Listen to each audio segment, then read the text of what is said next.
안녕하세요. 최근에 놀라운 일이 제게 일어났습니다. 네, 전 정말 운이 좋은 것 같아요. 토요일이었는데 할아버지가 차고 청소를 도와달라고 하셨죠. 꽤 지루한 하루가 될 것 같았어요.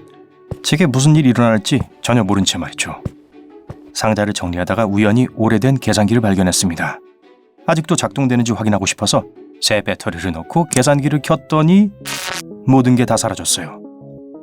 너무 어두워서 제 주변에서는 아무것도 볼 수 없었어요. 어디론가 떠밀리는 것 같은 느낌이 들었어요. 잠시 후 다시 볼 수 있었습니다. 저는 더 이상 차고에 있지 않고 좁은 길 한가운데 서 있었어요. 무슨 일이 일어난 걸까요? 어떻게 이런 일이 일어났죠? 그 오래된 계산기 때문일 리가 없는데 그렇다면 뭐였을까요? 계산기가 아니었나요? 제 주변을 거닐고 있는 사람들은 킬트처럼 생긴 치마와 샌들을 신고 있었어요. 저는 주위를 둘러보았고 멀리 피라미드를 발견했습니다. 저건 기자의 피라미드인가요? 제가 이집트에 왔다는 뜻인가요? 우와, 계산기는 일종의 순간이동 기계였던 것 같아요. 하지만 또 다른 생각이 떠올랐습니다. 왜 피라미드가 하나뿐이죠? 세 개가 있어야 하는데 말이죠. 첫 번째 피라미드는 파라오 쿠푸가 기원전 2550년에 지었고, 두 번째 피라미드는 스핑크스 기념비와 함께 그의 아들은 파라오 카프레가 30년 후에 지었습니다. 세 번째 가장 작은 피라미드는 그 후 30년 후 파라오 멘카우레가 지었습니다. 하지만 여긴 분명히 피라미드가 하나밖에 없었어요. 그건 계산기가 공간뿐 아니라 시간을 통해서도 저를 순간 이동시켰다는 뜻이었어요.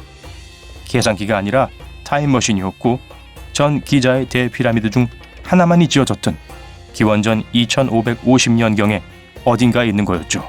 저는 고대 이집트에 있었습니다. 믿기 힘들었지만 제 눈으로 직접 볼 수 있었기 때문에 인정하지 않을 수가 없었어요. 심지어 제 자신을 꼬집기도 했지만 그건 꿈이 아니었어요. 아무도 저를 볼 수 없는 것 같았어요. 길을 걸어 내려갔는데 여기 있는 게 정말 환상적이었어요. 여러분은 이집트 사람들이 하루가 24시간 지속된다고 계산하고 365일 달력을 만든 최초의 사람들이라는 거 알고 있었나요? 그들은 수학과 천문학을 결합하여 기원전 4000년경에 이 사실을 알아냈습니다. 원래 이집트 태양력의 12개월은 각각 30일이 있었지만 그 후에 며칠을 더했어요. 제 주변 환경이 희미해지기 시작하더니 저는 다시 어둠 속에 빠져버렸어요. 마침내 다시 볼 수 있게 되었을 때 저는 다시 길 한복판에 서 있었지만 이번에는 완전히 달랐습니다. 제가 미래에 있다는 것을 쉽게 알 수 있었습니다. 모든 건물의 옥상에 녹지대가 있었어요. 소가 지붕에서 풀을 뜯고 있었어요. 나무와 초목이 도로 사이에 뻗어 있었습니다. 공간을 더 잘 이용하기 위해서 제 위에도 도로가 있었고 여러 층으로 서로 연결되어 있었어요. 제가 하늘을 나는 차를 찾으려고 주위를 둘러보고 있을 때 누군가가 제게 소리쳤습니다. 안녕하세요. 한 젊은이가 저를 똑바로 쳐다보고 있었어요. 형색이 좀 다르시네요. 어디서 오셨어요? 미국이요. 거기서도 그런 옷을 입었는지 몰랐어요. 제 말은 어느 시대에서 오셨나요? 시간여행자 맞죠? 저는 깜짝 놀랐어요. 이곳에서는 시간여행이 흔한 일인가 봐요. 2020년에서 왔다고 하자 그 남자가 말했어요. 우와, 정말 나이가 많으시네요. 좋아요, 우린 잠시 걸으면서 제가 그 남자 덕분에 알게 된 게 있어요. 첫째, 과거에서는 누구도 절 볼 수 없었지만 그는 절 볼 수 있었어요. 그건 과거는 역사적으로 보존되어 있었고 우리는 참여자가 될 수 없기 때문입니다. 그래서 우리가 아무것도 바꾸지 않도록 말이죠. 알고 보니 저는 2176년 인도네시아에 있었습니다. 놀랍게도 그 남자는 45세였지만 25살 이상으로 보이지 않았어요. 평균적으로 현재 사람들은 120년을 살고 있고 점진적인 건강 개선과 기술 때문에 훨씬 더 느리게 노화되었습니다. 물속에는 고속철도의 시스템이 있었습니다. 사람들은 인도네시아에서 북미까지 단 1시간 만에 여행할 수 있었어요. 평균 22세기 시민은 지구상 어디든지 갈 수 있어요. 하지만 관광은 여전히 존재했습니다. 우주 관광이었죠. 사람들은 화성, 달 그리고 몇몇 우주 정거장으로 여행을 가고 있었습니다. 이미 화성에 10억의 사람들이 살고 있었습니다. 여전히 지구의 인구는 계속 증가하고 있었고 사람들은 이제 물속에서 움직이고 있었어요. 물속에는 이미 3개의 큰 도시가 있었고 또 다른 도시가 건설 중에 있었습니다. 궁금한 점이 너무 많았는데 갑자기 또 다른 곳으로 이동했어요. 또다시 그 어둠과 밀리는 느낌이 들었습니다. 이번에 처음으로 느낀 건 추위였어요. 다시 볼 수 있었을 때 제 주변은 어두웠고 저는 물속에 있었습니다.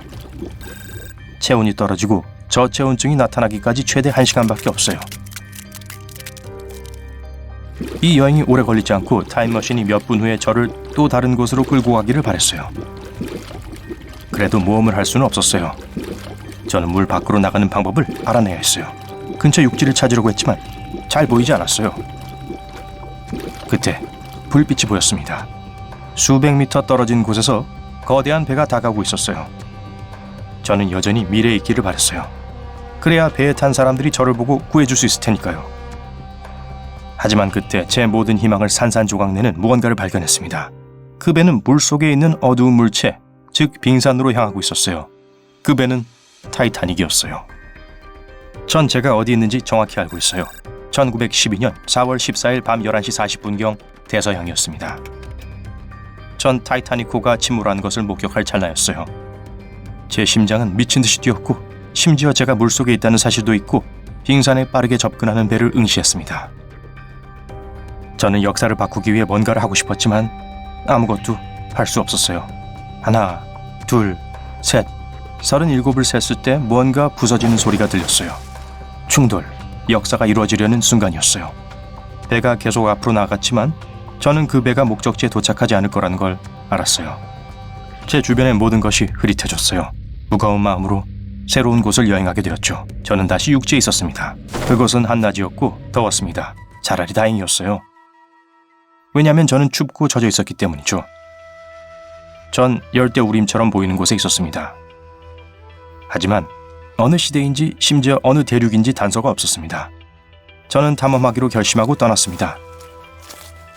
곧 답을 얻었어요. 공룡을 발견했거든요. 공룡은 제 키 정도였는데 길이는 6m 정도 되었죠. 딜로포사우루스였어요. 다행히도 공룡은 저를 볼 수 없었습니다. 안전하지 않은 것 같아서 도망가서 숨고 싶었어요. 하지만 그냥 있기로 했죠. 왜냐하면 2020년에 공룡을 만날 기회가 또 언제 있겠어요. 따라가려고 했는데 공룡이 너무 빨라서 따라갈 수가 없었어요. 하지만 좋은 소식은 이제 제가 어디에 있는지 알게 되었다는 거예요. 딜로포사우루스는 약 193만 년 전 초기 쥐라기에 살았습니다. 정확하게 저는 북미에 있었습니다. 하지만 여러분이 상상할 수 있는 그런 곳이 아니었어요. 그 당시 우리 세계는 다른 모습이었어요. 지구상에는 7개의 대륙 대신에 오직 1개의 대륙이 있었습니다. 초대륙 판기아는 북극에서 남극까지 뻗어 있었어요. 저는 북미에 서 있었습니다. 유라시아는 북동쪽에 있어요. 북아메리카 밑에는 남아메리카가 있습니다. 오른쪽은 아프리카였죠.